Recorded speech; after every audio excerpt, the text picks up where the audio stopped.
Jordan is complicit in what Israel does because they control a border as well, and they share security information with the state of Israel. Jordan's relationship with Israel is something that people really don't know about, because very often Israel paints this idea of all of the Arab states around it being entirely against it.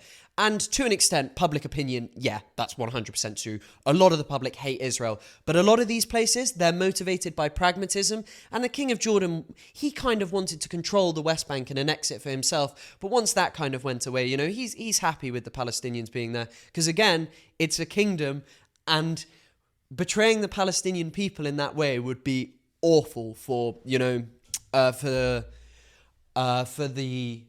Abdullah.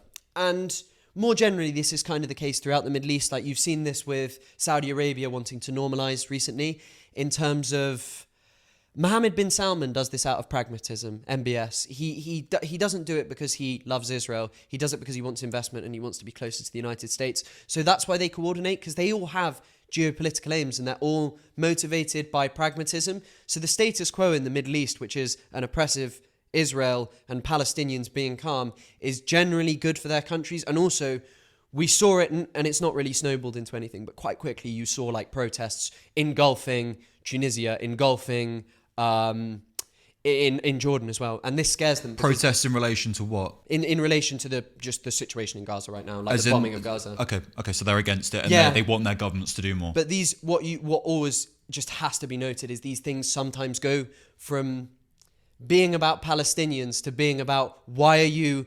unelected? Why do you not treat your people very well?